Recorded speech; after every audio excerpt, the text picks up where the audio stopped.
Welcome to Driving Growth, unleashing the nuclear engine behind Britain's boom. You will not believe how building a new power station in Somerset is pumping £13.3 billion into the British economy, creating thousands of jobs and reshaping entire industries. Today, I'm digging into the Hinkley Point C Socio-Economic Brochure for 2025. Let's get into the numbers and stories that matter. That brochure shows Hinkley Point C contributing an estimated £13.3 billion in gross value added to the British economy. It supports 26,000 direct and indirect jobs across the country, with 64% of its total value going to British businesses. It invests £4.2 billion in growth-driving sectors such as advanced manufacturing and clean energy, and has injected £24 million into education and skills development, backed by new training facilities and courses.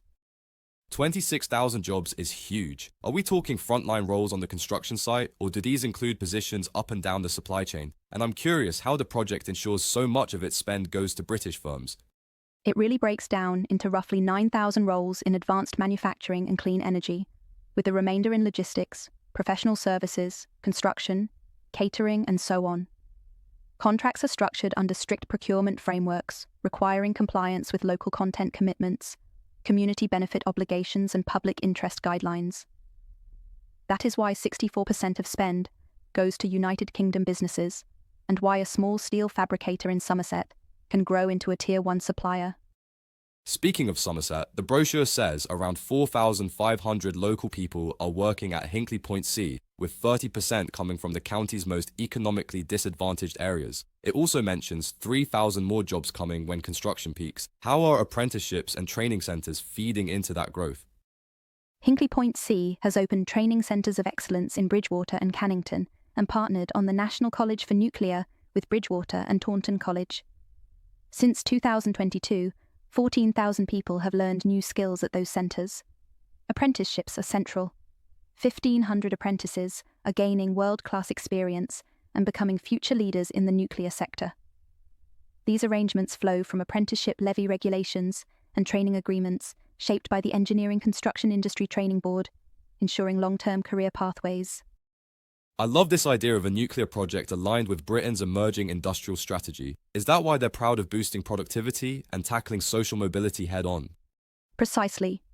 Hinkley Point C supports the government's industrial strategy by targeting growth-driving sectors, advanced manufacturing, clean energy, and so on.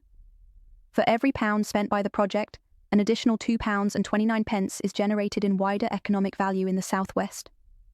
That economic multiplier holds across supply chains, revitalising declining sectors, raising productivity, and improving social mobility for people from deprived areas.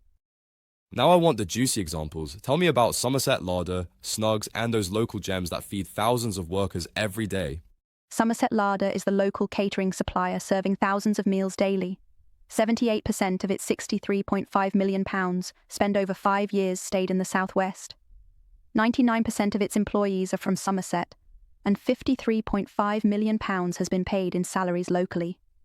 Snugs, based in Exmoor, uses three-dimensional printing and artificial intelligence manufacturing to produce bespoke reusable ear protection. Then there's M&J Pines Butchers, which has supplied over £6 million worth of meat since 2020, and Aspen Catering Services, which received around £2 million in 2024. That local pride is contagious. The brochure also profiles Loretta Brown, the local supply chain engagement manager. What role does she play in linking big contractors with these small businesses? Loretta's job is to identify local and regional opportunities early and match them with suitable suppliers from Hinkley Point C's database. She combats the perception that smaller firms cannot access nuclear contracts. Thanks to programs like Fit for Nuclear, companies such as Turnbull in Nailsea and Ledwood in Pembroke Dock have grown from a handful of staff to over 230 employees or 100 current roles, securing contracts worth tens of millions of pounds and laying groundwork for long-term operational opportunities. I saw the regional figures too, hundreds of businesses across the United Kingdom winning contracts. Can we brief our listeners on that spread? Absolutely. 171 Scottish firms secured £284 million in contracts. 94 businesses in the North East won £145 million. 24 in Northern Ireland have £14 million. 260 in Yorkshire and the Humber got £181 million. 435 in the North West have £1.4 billion. 190 in Wales have £188 million. 244 in the East Midlands have £309 million. 310 in the East of England have £1.2 billion. 330 in the West Midlands have £430 million. 443 in London have £1.5 billion. 560 in the South East have £6.0 billion. That is some serious economic geography. Let's switch to education and skills. The brochure cites £24 million invested since 2012. How do those funds translate into real training places? Hinkley Point C funded 3 centres of excellence: a welding centre of excellence in Bridgwater, a mechanical centre of excellence in Cannington, plus the Construction Skills and Innovation Centre at Bridgwater and Taunton College. In 2024, they reinvested £1.75 million from the Engineering Construction Industry Training Board Skills Levy, and £2.4 million from the Apprenticeship Levy was transferred to smaller businesses.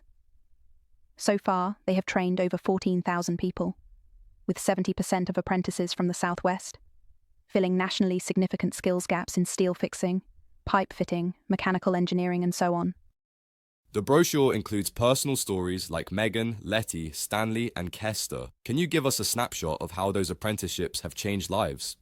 Megan Ellicott, a 21-year-old pipe fitting apprentice, started in the Inspire education program at her school and now will finish her apprenticeship with degree-level skills. Letty Smith, aged 19, bypassed traditional 6th form to begin a Level 3 project controls apprenticeship, is now on a Level 6 degree apprenticeship, debt-free and guaranteed a job. Stanley Taylor, 19, is in his 3rd year of an electrical apprenticeship with Balfour Beatty, valuing the learn and earn model. Kester Ansar Akrofi, 20, is a civil engineering degree apprentice at the University of Exeter, praising the hands-on experience. I love that inclusivity angle. The brochure also mentions supported trainees like Kian and T-level students like Ignas. How does Hinkley Point C ensure a training route for everyone? They offer an entry-level Hinkley Support Operative Programme, 3 levels of Hinkley Apprenticeship Support, T-level pathways, and supported trainee schemes. 21-year-old Kian, on the autism spectrum, joined as a supported trainee data analyst and won a company award within weeks. 18-year-old Ignas Bergelis chose a T-level in design, surveying and planning, and is now a geospatial surveying apprentice. These programs provide structure, confidence, and clear career progression for learners with varied backgrounds. Final question on community impact. How is the project speaking with locals, funding housing, and minimizing disruption as the workforce grows? Planning obligations and community benefit agreements require the project to fund local infrastructure. There is a £9 million accommodation fund, creating 4,000 additional bed spaces in Bridgwater and Taunton, and supporting new affordable housing. The Community Forum, Main Site Forum, and Transport Forum each meet 3 times a year to discuss progress, minimise impacts, and seize local opportunities.